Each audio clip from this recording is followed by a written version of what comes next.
Legacy Precious Metals is the company that I trust to give you good and patient counsel for investing in your retirement. The Biden administration has caused a financial crisis and they have no clue how to fix it. Oil prices have skyrocketed, and when oil prices go up, not only do your expenses go up, but the cost of transportation and shipping spikes, leading the prices of goods to rise. And we are already seeing record inflation. That's the last thing that we need. Our economy is in trouble, and you need to take steps to protect yourself. If all your money is tied up in stocks, bonds, and traditional markets, you may be vulnerable. So gold is one of the very best ways to protect your retirement. No matter what happens, you own your own gold. It's real, it's physical, and it's always been valuable since the dawn of time. Call Legacy Precious Metals today at 866-528-1903 or visit them online at legacypminvestments.com. That's legacypminvestments.com, where you can download the free investor's guide. You can also go to my Facebook page, Jenna Ellis. I am a public figure on Facebook, and I just posted yesterday a really great interview with the president of Legacy Precious Metals, who is discussing why you need to start your retirement account even if you're in your 20s or 30s. There is always a great time to protect your retirement and invest, just like you want to protect your health over the long term. So go to Legacy Precious Metals at legacypminvestments.com or call 866-528-1903. As a constitutional law attorney, former senior legal advisor, and personal counsel to President Donald J. Trump, Jenna Ellis believes in the rule of law and the importance of integrity in our elections. And she's ready to tackle the big cultural and legal issues facing America. This is the Jenna Ellis Show. Here is your host, Jenna Ellis. Hey there, folks. Remember I told you that Jenna Ellis would be my guest in the studio? Well, promises made, promises kept. Jenna, welcome. Thanks so much. That is a very famous phrase from one of our dear mutual friends. Love it. I think Donald Trump got it from me. I'm pretty sure. We'll credit it to you. Promises made, promises kept. Well, it's kind of funny. You mentioned Donald Trump. I have to say that any other politician before Trump, whenever they made promises, it was this kind of cynical thing that we know politicians say stuff to get elected, but then, so in other words, they lie. And that to me is a character issue. And folks, you don't have to like Donald Trump, but you have to acknowledge certain things, that keeping promises or doing what you say is a character issue. So the fact that he would say things and then go about doing them was kind of astonishing to me. I thought, wow, I've never seen this. It's almost funny in a way. Isn't that sad that we expect so little from our politicians that are basically, I call it the uniparty now, because there really is no measurable difference between Republicans and Democrats in terms of keeping their promises or even having a semblance of morality when you have the Republican Party now openly advocating for the LGBT agenda, and you have 12 Republican senators that just voted for the Respect for Marriage Act, which is actually the Disrespect for Marriage Act. The only real difference is that Democrats actually are very forthright about being Marxist communists, where Republicans still pretend to be conservatives. Exactly. I think we've covered it all. Anyway, you've been a great audience. Thank you. There's so much there, some of it painful to get into, but let's just, I want to cover a lot with you. In hour two, we have our Ask Metaxas segment at the beginning of hour two, and then we'll continue the conversation with Jenna. So we've got a lot ahead. Jenna, we've got a lot to talk about. Why don't we start with what you just said about the uniparty? And look, most people who listen to this program, I think, are by now aware of this.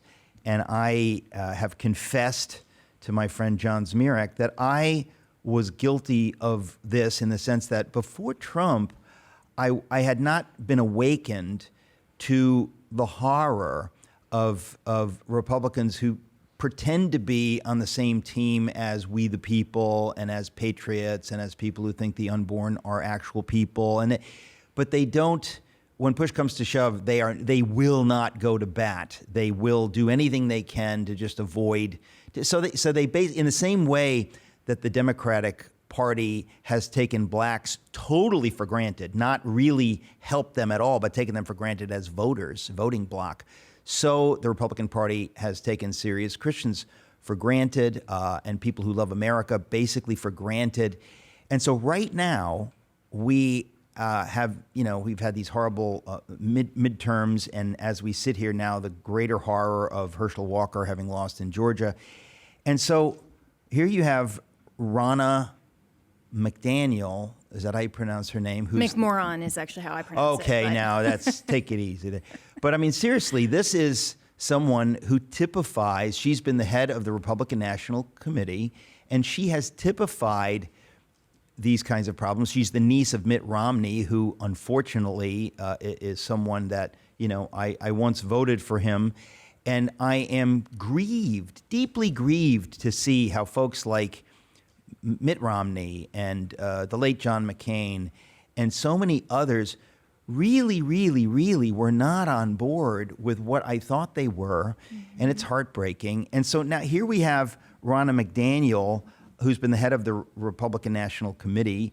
She seems to be guilty of this kind of thing. But the good news, this is the end of the sentence, is that she is now being challenged for the headship of the Republican National Committee. This to me is very hopeful. It's hopeful, but it's also, I think, a little bit premature hope, because just yesterday, Lee Zeldin posted a great statement on social media, and you can all go and find that on his Twitter page, that said that he's not going to challenge her for the Republican National Chair because it's almost baked in that she's going to get re-election because of how corrupt the process is and how much I think will be forthcoming about how corrupt she is, and using her position to essentially, for lack of a better word, bribe the rest of the RNC members with other favors and benefits and things that will ultimately support her. So to quote our good friend Oz Guinness, who we just spent dinner with the other night, when he says that contrast is the mother of clarity, everything that you just said, Eric, that phrase, when he said that in a totally different cultural context, but really the same context of the American experiment,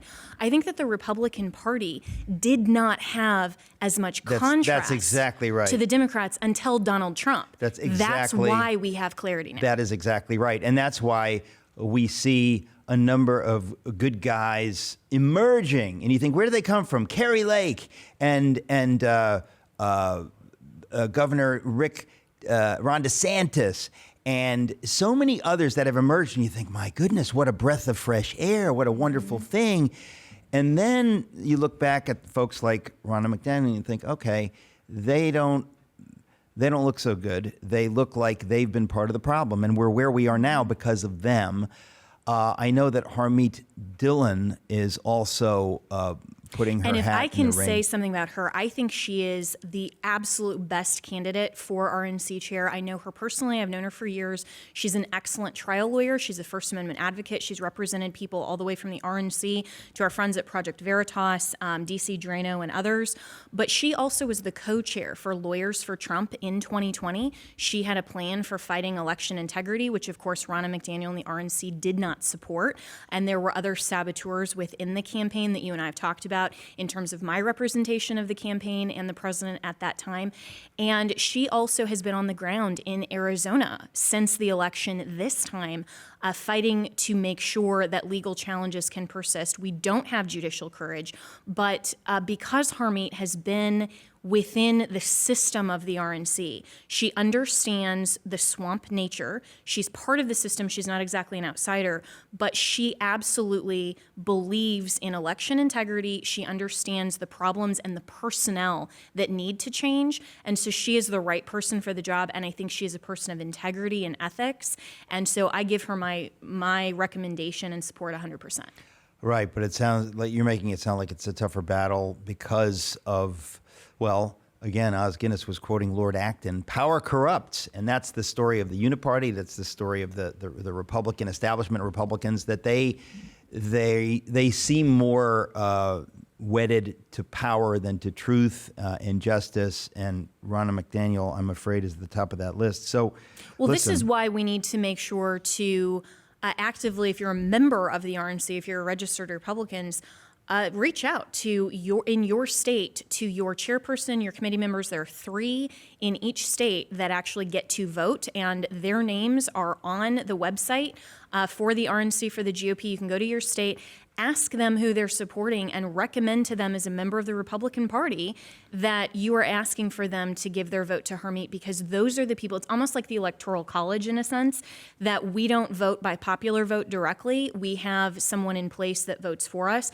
and those people need to hear from us. And they need to hear, like me, I left, I'm unaffiliated now, I'm a conservative, I'm a constitutionalist, but I left the Republican Party because of Ronna McDaniel's lies and her corruption.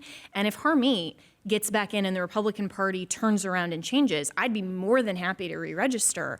I'm just simply not willing to be part of a corrupt party and actually voice support for someone who has lost the last 3 elections in practicality. Well, yes, and that's only, the practical horror, because even if she were successful, she is still, it's the same thing with Mitch McConnell, that you think these people have revealed themselves over time. And again, to quote Oz, contrast is the mother of clarity.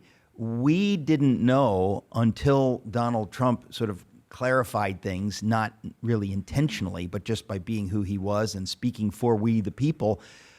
It really, there's a sifting that's going on. You're seeing clarity, and so I'm grateful to Donald Trump, if only for that, for flushing out the birds, so you can kind of see, oh my goodness, we didn't know. Now we know who are the good guys and the bad guys, and who are the people that are willing to do anything just to keep power, which is really a vile thing. We're in the United States of America, and we're not supposed to have those kinds of leaders, folks. So, okay, there's a lot I want to talk about. When we come back, maybe we can talk about something that was said at the patrons' dinner the other night, where Oz Guinness was asked questions. It was just interesting, folks. Don't forget to sign up for the website, SocratesInTheCity.com, so you get these reminders. We had people there literally had flown in from Kentucky, had flown in from Texas, had flown in from California. It's they're really amazing events. We'll be right back with Jenna Ellis. Legacy Precious Metals is the company that I trust to give you good and patient counsel for investing in your retirement. The Biden administration has caused a financial crisis, and they have no clue how to fix it. Oil prices have skyrocketed, and when oil prices go up, not only do your expenses go up, but the cost of transportation and shipping spikes, leading the prices of goods to rise. And we are already seeing record inflation. That's the last thing that we need. Our economy is in trouble, and you need to take steps to protect yourself. If all your money is tied up in stocks, bonds, and traditional markets, you may be vulnerable. So gold is one of the very best ways to protect your retirement. No matter what happens, you own your own gold. It's real, it's physical, and it's always been valuable since the dawn of time. Call Legacy Precious Metals today at 866-528-1903 or visit them online at legacypminvestments.com. That's legacypminvestments.com, where you can download the free investor's guide. You can also go to my Facebook page, Jenna Ellis. I am a public figure on Facebook, and I just posted yesterday a really great interview with the president of Legacy Precious Metals, who is discussing why you need to start your retirement account even if you're in your 20s or 30s. There is always a great time to protect your retirement and invest, just like you want to protect your health over the long term.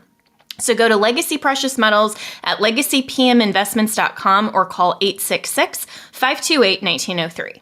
Welcome back. I'm talking to Jenna Ellis. Jenna, you have a podcast. It's the JennaEllisShow.com. Is that where people can find it? Yes, on the Salem Podcast Network. And so Rumble or, our non-friends at YouTube or anywhere you stream audio. The JennaEllisShow.com. Okay, you did an in-depth show recently on the Supreme Court and this argument on Monday about yet another Colorado situation. So I want to talk about that. But you were teeing it up a moment ago while we were off the air by saying that thanks to Donald Trump actually doing what he said and appointing constitutionalists and originalists to the Supreme Court and fighting for them, including for Kavanaugh, because of that, we have a Supreme Court that actually believes in the Constitution, which gives us a fighting chance going forward when loony people in places like Colorado decide to, go full on Marxist. Thank goodness we can appeal to the Supreme Court, which is effectively what just happened.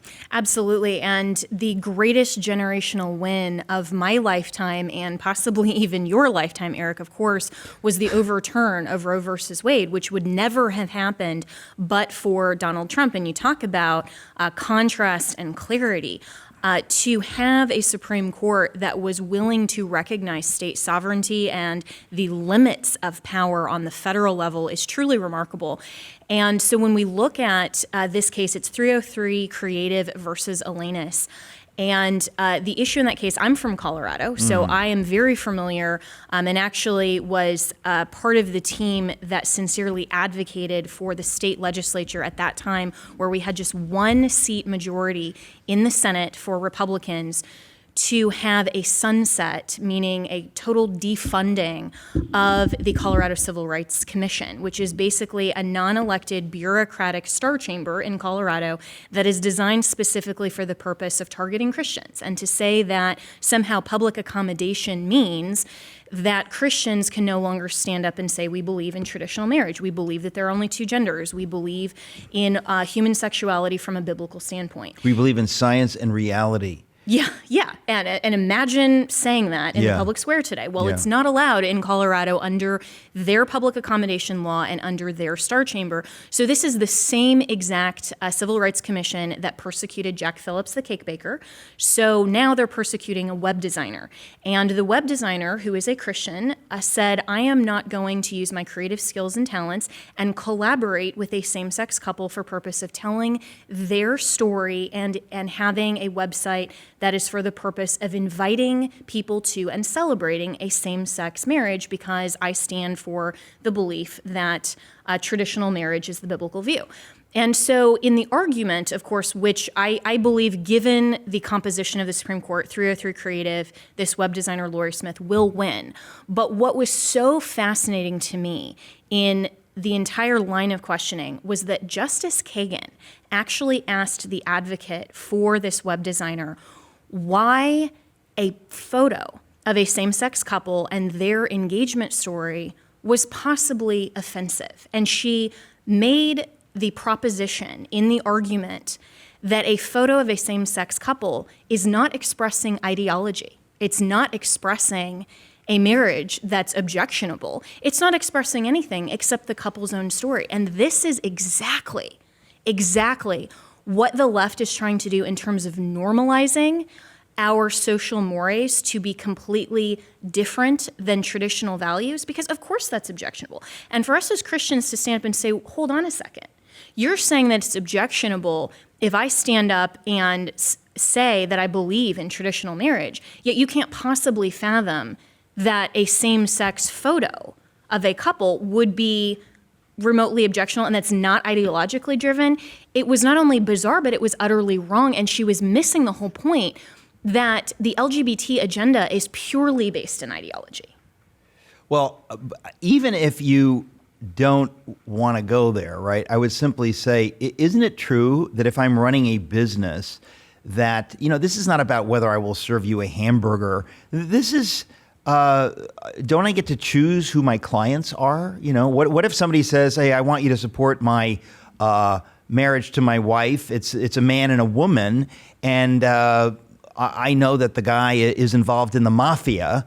And I say, sorry, I'm not going to take. Why do I have to make a case for why I do or don't? Whose business is it? I really don't understand. Well, and this is all about the other side of the First Amendment coin, which is that most people in America are very familiar with the idea that we can speak what we choose, but we also can refrain from speaking that which we disagree with. Yeah. So this is all about government-compelled speech, to compel a web designer to actively collaborate in a statement and an expression and a website and an event that violates their conscience. It doesn't even have to be religious based. It simply has to be it doesn't their need to choice. be anything. It's the idea that you have these judicial activists, Kagan, Sotomayor, and who are the others? I forget.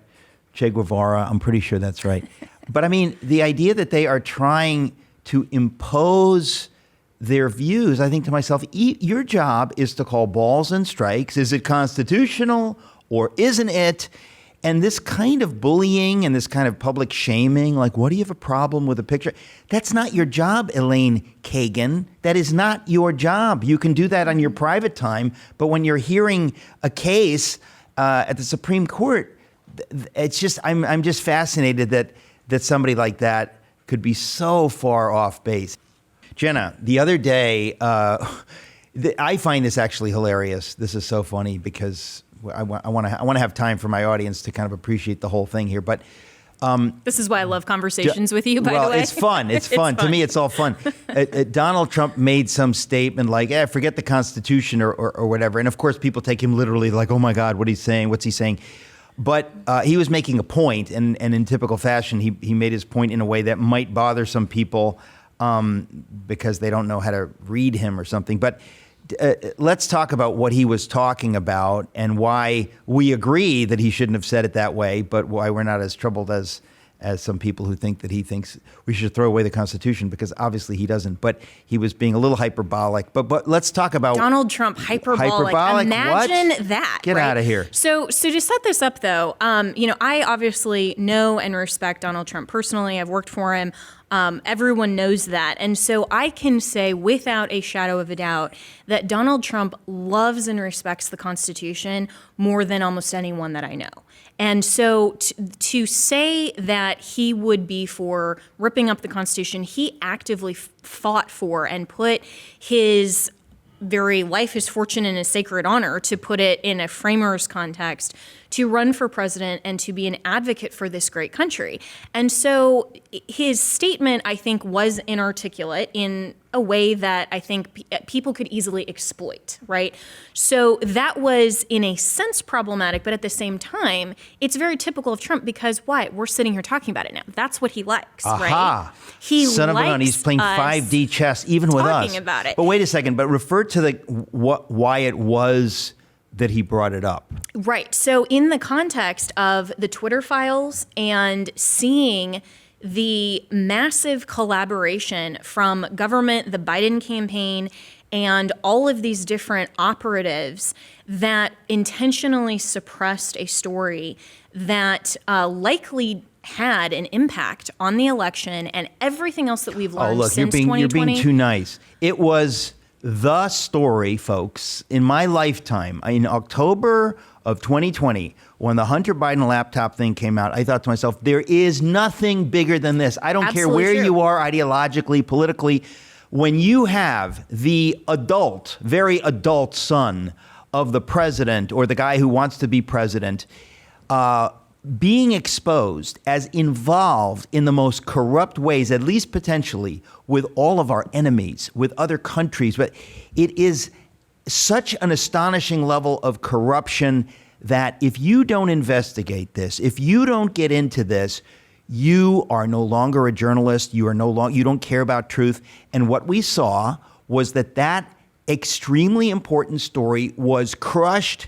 The deep state, the big tech, everybody came out to say, shut up, shut up, shut up. Can't talk about that. Can't talk about that. And Twitter was implicated. We now have the Twitter files. It's all come out. Thank you, Elon Musk. This is something that without any question, and again, it doesn't matter where you are politically, there is just no question that this horror was shoved, under the carpet in order to keep Donald Trump from being elected. So that is something that you can look on a number of levels about the collaboration with the Biden administration, whatever. This is at least corrupt. It's at least trying to subvert the will of we the people, and it is probably criminal. It's the biggest October surprise possibly ever that was intentionally suppressed. And I say only likely affected the outcome of the election because in the context of, okay, Are we going to hold people responsible? Is it criminal? Some of those other legal questions, that's a more difficult conversation. But I agree with everything that you just said in terms of the motivation of all of the people who are anti-Trump and supported Biden in 2020. Their motivation is very obvious, that they wanted this story suppressed because they knew it's very bad for Biden. And so in the wake of all of this and what we continue to learn, and remember, Donald Trump sued big tech, and his premise in that lawsuit that everyone laughed at and said, oh, please, Donald Trump, he's always proven right. Because what he said in that lawsuit is that when government actors are collaborating and dictating to big tech what to censor, what to do, how to function, then they are then using big tech as government agents. And it was in the context of 230, and everyone was like, oh, there's no proof of this. Well, guess what? Now there is. So now, of course, he comes out and he's very upset about this, like every reasonable person should be. And he's saying, if I'm reading this statement, which, again, no one is suggesting to throw out the Constitution. Nobody is suggesting to go outside the margins. We have to have process. But his point is that they didn't follow process. They threw out the Constitution. They are the ones that, now in the wake of this, there's no process. There's no anything. The Constitution's out the window. When you have elections that are administered that corruptly, and when you have these types of government actors with the Twitter files, then we no longer have a free and fair election. So why do we even have a Constitution? I think that type of rhetoric is actually a fair point. Well, I mean, and I think maybe I'm misreading it, but I think the point he was also making is, listen, if we now know that the will of we the people was thwarted, if we know that, if we know that Biden and Twitter and many others collaborated to subvert the will of we the people, to hide information which should inform our vote, was traditionally in America we're supposed to be able to actually fairly choose, to have the information in front of us and then we get to choose.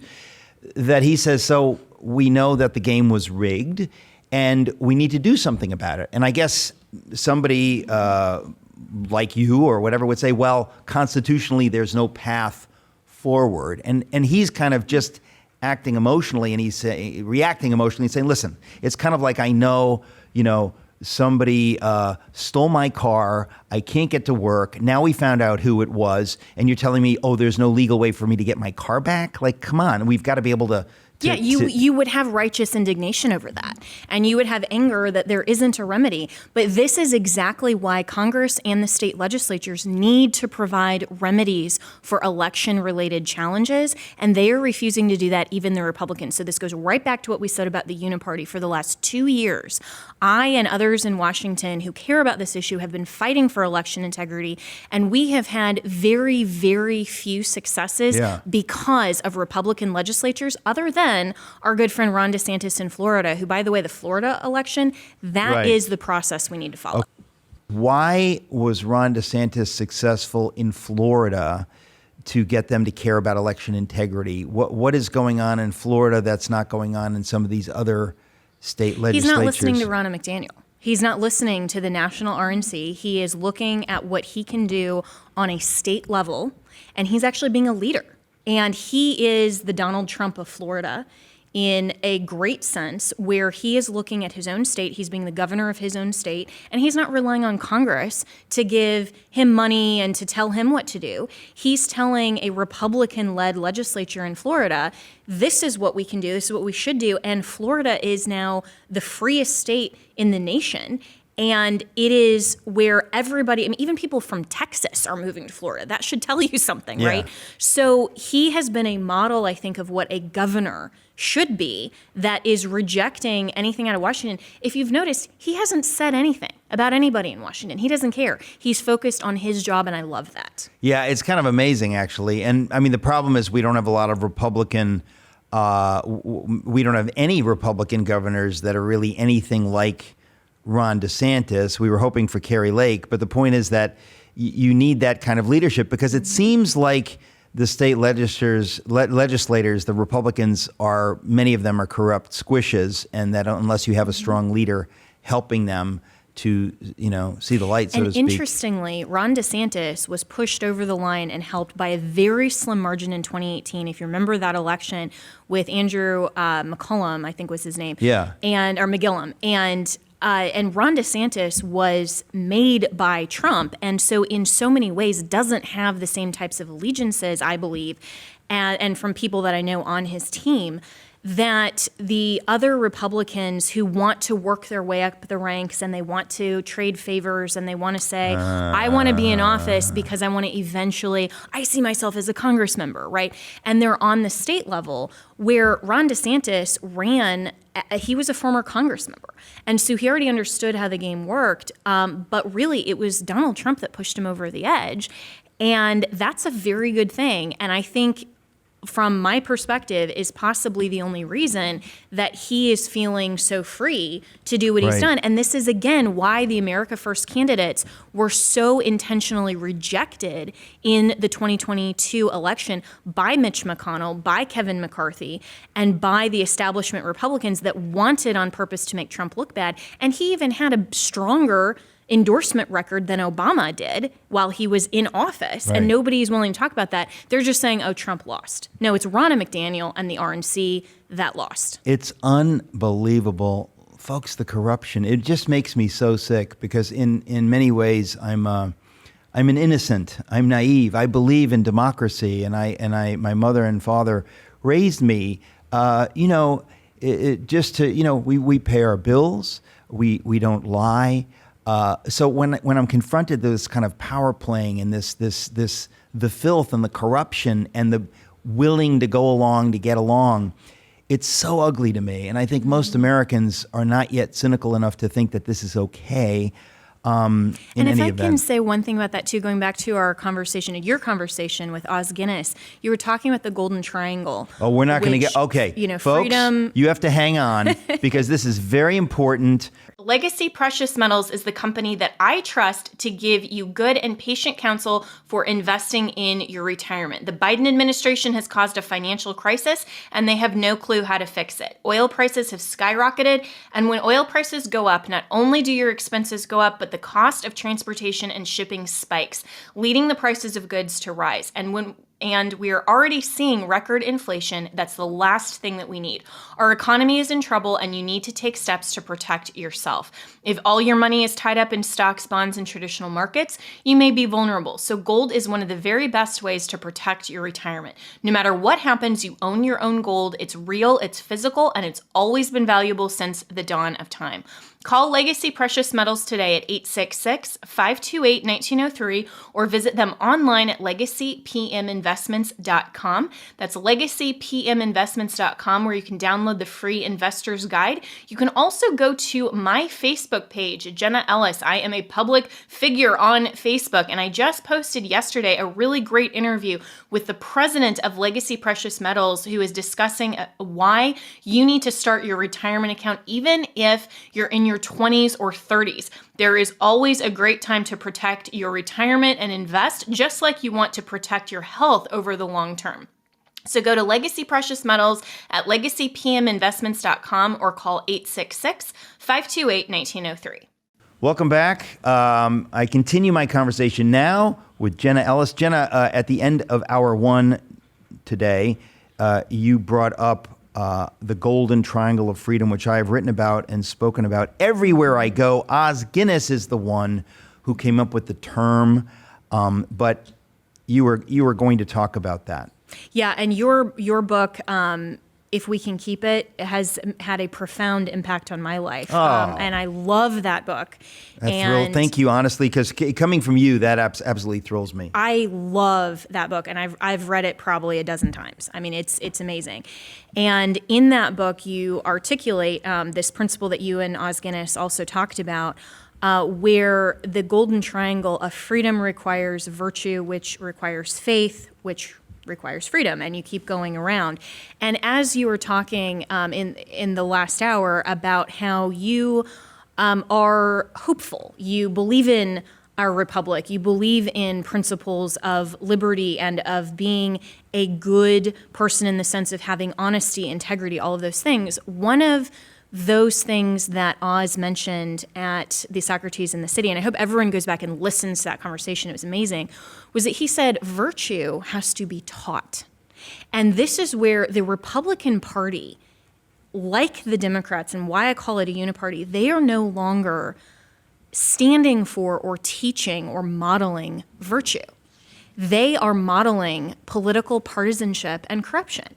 And people think that somehow we just all instinctively know what it means to be a good person. We all do have the Word of God written in our hearts. We know there's a measurable difference between right and wrong, good and evil, but we can only truly define that measurable difference when we have a standard and we have a contrast and a comparison and a perspective. And if we have the standard, that fixed point of reference, that is Jesus Christ, the personification of truth, and we have a moral objective premise, then we can define what it means to be virtuous.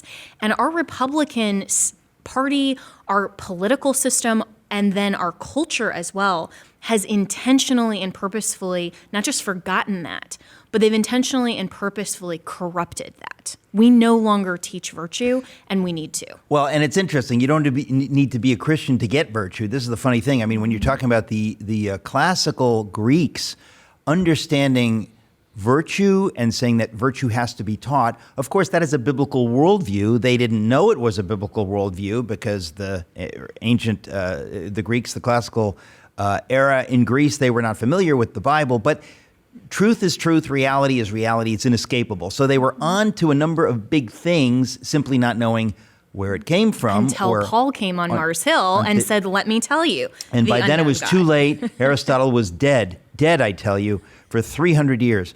But the point is that these concepts are vital. So virtue is at the heart of freedom. It's not possible, all the founders said this, it's not possible to have freedom, real freedom, without people who understand, at least who understand the importance of virtue. This is not to say that we can always be perfectly virtuous, but if you don't have a culture that talks about virtue and that tries to inculcate values into the younger generation, if that goes away, freedom goes away. There's no way around it. Mm-hmm. And so we're talking about really, really important things. And that's why, you know, as I wake up to the idea that there are so many Republicans that don't believe any of this stuff. It's not on their radar. I don't know where they're coming from. Mm-hmm. So they may not be Marxists, but they are certainly helping the Marxists because they are not aware of what they themselves believe so that they can counter what it is that the cultural Marxists are trying to bring into the culture. So they're useless. Right. And you know, we often define the political spectrum as linear, and we have the far left and the far right. But I've started recently to describe it almost as a bell curve, or even circular, if you want to say that, because the far left and the far right actually have way more in common than they would like to realize, because totalitarianism and complete abject libertinism and anarchy have the same fundamental principle, which is every man does what's right in his own eyes. And is it just the sovereign military enforcer of totalitarianism, or is it the man of the house, my kingdom, get off my lawn, right? It's the same thing, that man is in control in either of those two paradigms. Right. But we have to describe virtue as a fixed moral premise, because where our culture has gotten so far off and the Republican Party has gotten so far off is that if we have moral relativism and we suggest that good and virtue is up to every individual, then we can no longer have a conversation about good and virtue, because then by what metric and by what standard should anyone tell me that I'm wrong? You are supposed to, in a relativistic society, affirm any life choice that I want. The libertarians would like to say, well, there's a non-aggression principle, but all they do is in an economic-based capitalist system. They can't even describe why capitalism should be better than the collective good of BLM. Right? So we have to go back, and the Republican Party has to find, not itself, they have to find God again. Well, it's interesting because, getting back to Os Guinness's formulation, the Golden Triangle of Freedom, he says, okay, freedom requires virtue, virtue requires faith, faith in turn requires freedom, which is to say, and this point needs to be made, faith is utterly essential to American freedom, but faith cannot be coerced. Faith cannot be legislated. So we're not talking about theocracy, because once you go in that direction, you've destroyed freedom. So there's a paradox at the heart of all of this, and we have to understand the paradox. If you don't understand this, folks, then you're going to be going in one direction or the other, and it all becomes authoritarian and it's anti-freedom. And so the reason I want to fight for Christian values being brought into the culture and into government, why? Because it will protect atheists. It will protect Muslims. It will protect, in other words, these are the values that give people religious freedom, whether they are Christians or not. So this is the irony, in a sense, is that you can't have these freedoms without a biblical view, but you can't coerce the biblical view. You can't force the biblical view. So there's this conundrum. And so when people say, oh, you're just fighting for your Christian values, and I always say, listen, these Christian values will fight for you. That's the whole point, is that I don't know how you get freedom and you get any kind of a fair playing field unless you believe in these things. So, well, and in a relativistic society, shouldn't they be saying, of course you're fighting for your truth and your values? And who would they then be to not affirm my truth? Right? So it's an inconsistent proposition anyway. Right. But also to also quote what Os Guinness said as well about the definition of freedom. He said it so profoundly at the Patrons Dinner, where he said, freedom is not the ability to do what we want. It's the freedom to have the power to do what we ought. Yeah, and I can't remember. I always forget who he's quoting. I was going to say it's not Lord Acton, but it's somebody from that period. But yes, to really understand what is freedom, freedom is not negative freedom, or maybe it was it Isaiah Berlin, the philosopher. Anyway, when Oz was at Cambridge in the 60s, Isaiah Berlin was one of the professors at Cambridge. But in any event, for us in America to understand what it means to be American means we have to understand what is freedom on our model. It's not just license. It's the freedom to do what we ought. It's really vitally important. And it's not just negative rights. A lot of people under a natural law philosophy will articulate it as just negative rights, as saying, we have the freedom from government intrusion and so forth. But the founders expressed in the First Amendment all of these positive rights as well. The free exercise of religion is not just the ability to have the government not compel me to go to church, but I have the freedom to go to the church of my choice, to actively express my faith to be actively involved. I was going to say I'd go farther, right? In other words, what they were saying, the free exercise thereof, means that it's not just that I can go to the church I choose. It's that when I leave that church on Sunday morning, I can take what I learned in that church into every sphere of life. I can exercise my faith in the public sphere.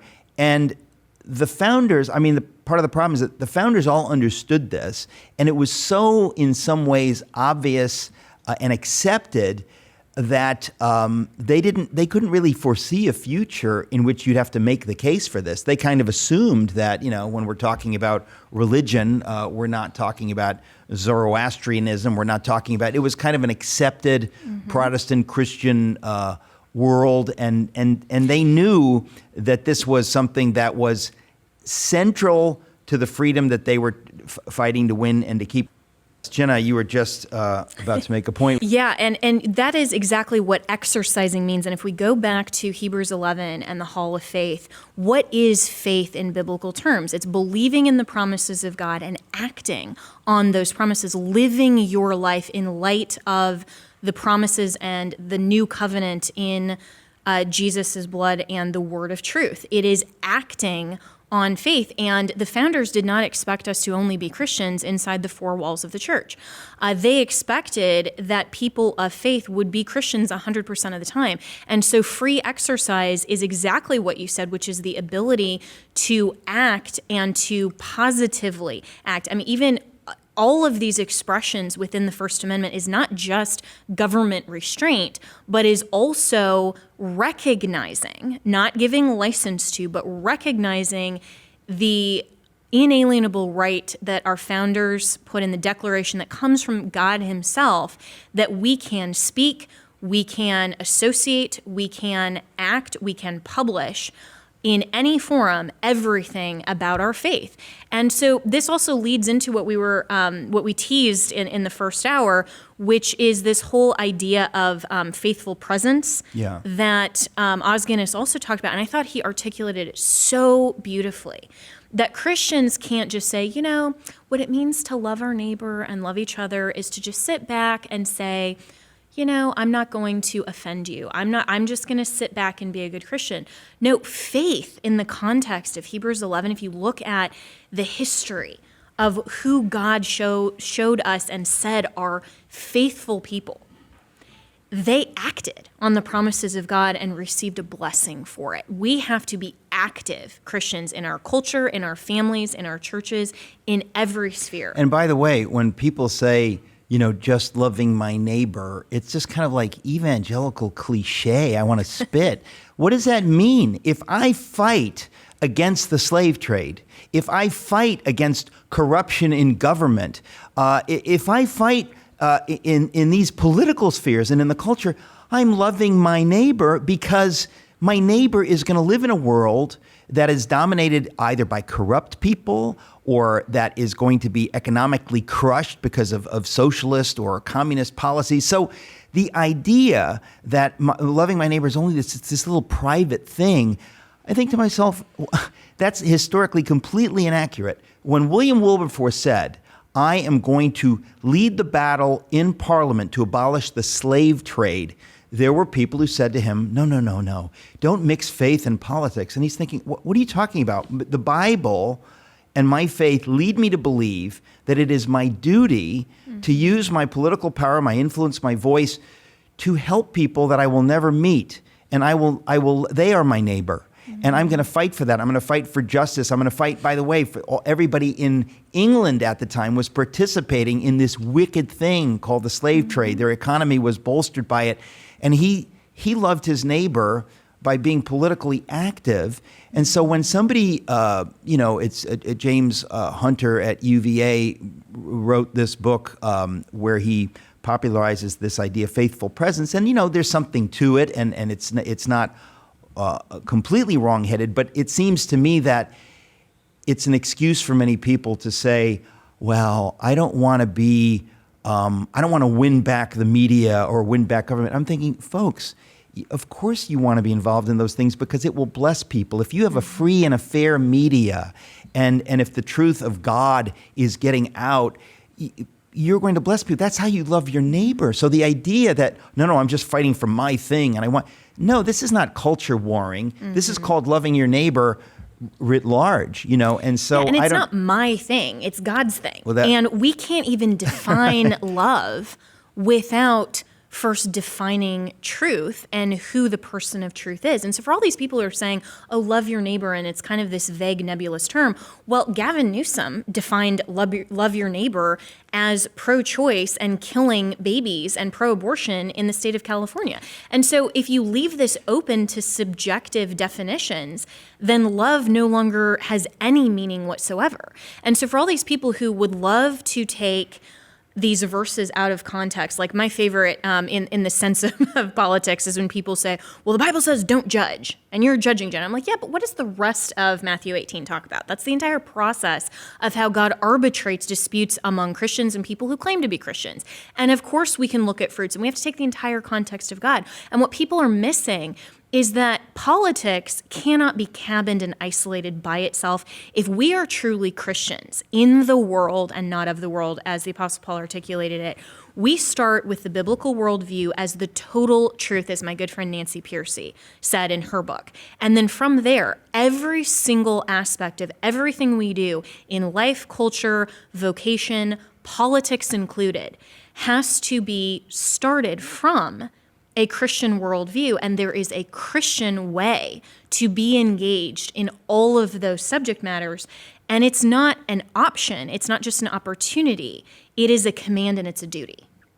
Well, we've covered a lot here, but I was going to say it's fascinating to me. Oz Guinness was yesterday on this program talking with me about this, again, this wrong-headed idea, where people talk about, well, the first century Christians, like they're the model, the first century Christians, because they're the first century Christians. That's right at the beginning. And you think, yes, but they were under the Roman yoke. They did not have the freedoms that we have in America. We have been given a gift by God. Mm-hmm. We can govern ourselves. We can advocate for the truth. We can speak in the public sphere.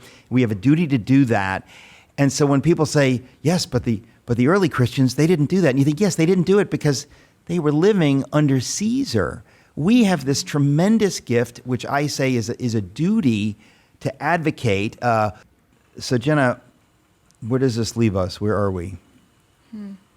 What are we?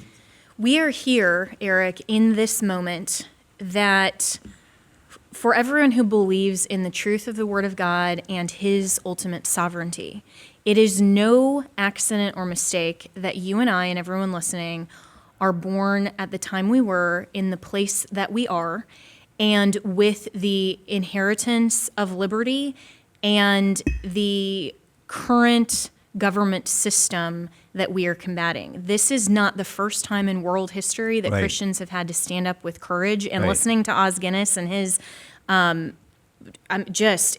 his life story is incredible, and what he went through with the reign of terror in China, all of that is nothing compared to what we're going through.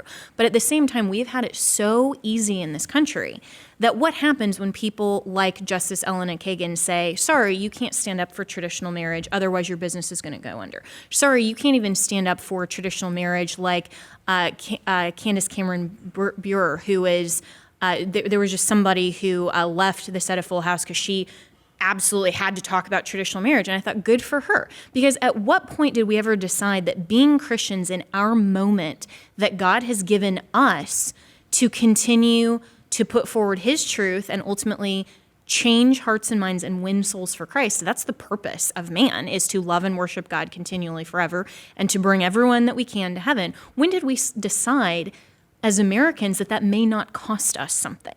So even if we are like the early church that is under the reign and terror of Caesar, we need to stand up with courage and to continue to say, yes, marriage is an institution that can't be redefined by man. And sorry, Justice Kagan, you are wrong. And I'm going to continue to stand firm regardless of who tells me that I can't, because I serve someone greater and who has the ultimate moral authority and the only truth that's even worth talking about. Well, I mean, I really think this is a clarifying moment for the church in America where, because it's costing some of us something, and it's cost you something, and it's cost me something for sure. I know this. Maybe not much compared to people historically, of course. But the point is, we ought to rejoice. The Scripture tells us to rejoice when all men speak evil of you, or when this or that. Rejoice because you're actually getting to live out your faith in history. Because when you get to heaven, it's going to be too late. You don't get to be courageous. Now you're in heaven. This is where we get to live out our faith, and it's a beautiful opportunity. And God tells us over and over and over that this is why I called you to faith. This is why you exist, is to live out that faith. And we've gotten this bad idea in the American church that it shouldn't cost us anything. Everybody's going to like me, and if I'm really likable, more people will want. Well, no. The love your neighbor squidginess. Yeah. And this doesn't mean that that we should all not want to be liked. But the point is, at some point, you will maybe have someone disagree with you, and listen, if you're not nasty and vicious, that can be a good thing. That can lead people to think. I remember it happened to me. My dear friend Ed Tuttle, who led me to faith back at Union Carbide, I remember him saying a couple of things that bothered me at the time.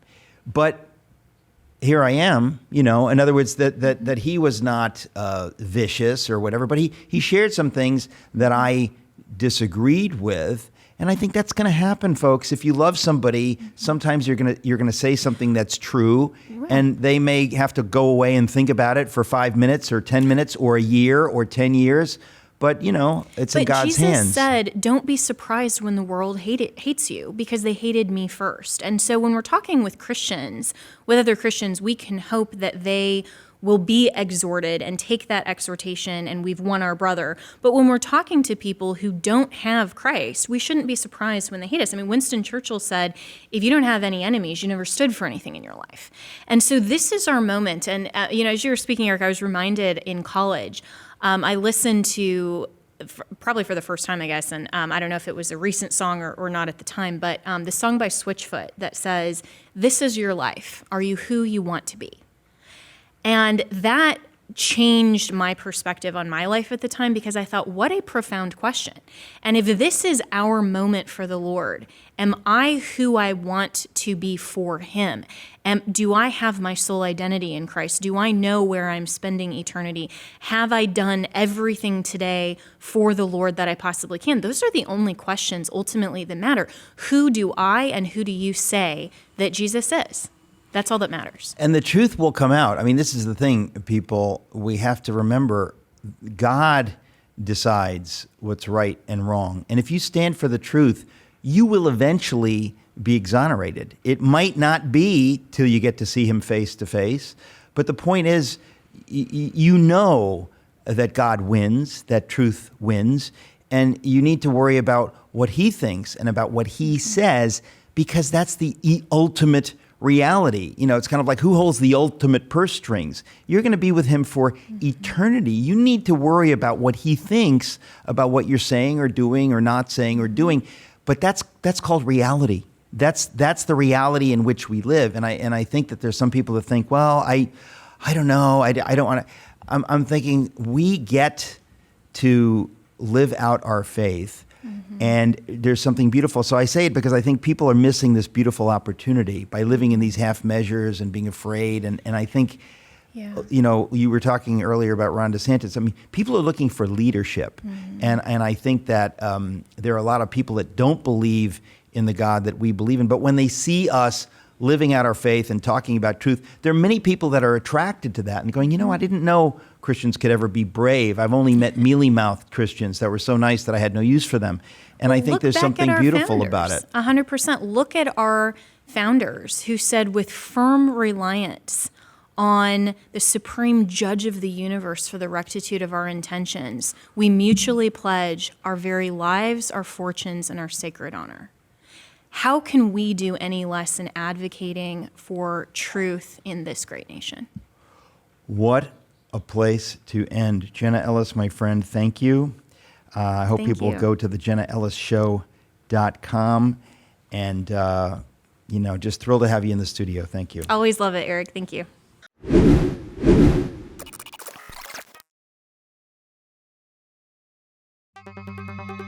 Legacy Precious Metals is the company that I trust to give you good and patient counsel for investing in your retirement. The Biden administration has caused a financial crisis, and they have no clue how to fix it. Oil prices have skyrocketed, and when oil prices go up, not only do your expenses go up, but the cost of transportation and shipping spikes, leading the prices of goods to rise. And we are already seeing record inflation. That's the last thing that we need.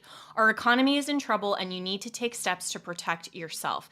If all your money is tied up in stocks, bonds, and traditional markets, you may be vulnerable. So gold is one of the very best ways to protect your retirement. No matter what happens, you own your own gold. It's real, it's physical, and it's always been valuable since the dawn of time.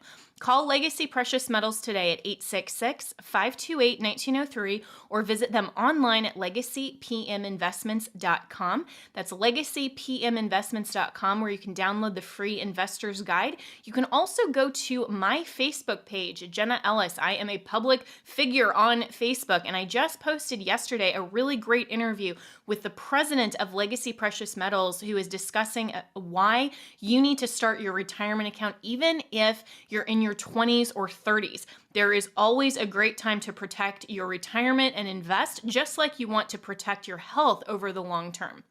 So go to Legacy Precious Metals at legacypminvestments.com or call 866-528-1903. My Pillow is excited to announce the original My Slippers are back in stock just in time for the holidays. Last Christmas, you made our slippers the #1 selling My Pillow product, and now they have added smaller sizes, larger sizes, wide sizes, and new colors. What makes My Slippers different is the exclusive 4-layer design that you're not going to find in any other slippers. My Slippers' patented layers make them ultra comfortable, extremely durable, and they help relieve the stress on your feet from all the running around this holiday season. Wear them anytime, anywhere, and save $90 off with promo code Jenna. That's only $49.98 per pair when you use promo code Jenna. That's JENNA. You'll absolutely love My Slippers. I love them too. In fact, I wear them all the time when I'm recording my podcast, and I love the fact that they are indoor, outdoor wear. So I can go from inside recording my podcast, sipping my coffee, to walking outside to get the mail. So you will absolutely love My Slippers. And now they are also extending their 60-day money-back guarantee until March 1st, 2023, making them the best Christmas gifts ever. So go to mypillow.com and use promo code JENNA or call 1-800-564-8475 and use promo code Jenna to save $90 off the original My Slippers. So that's only $49.98 a pair. Quantities will not last, so go and order now. Support Mike Lindell and support the Salem Podcast Network.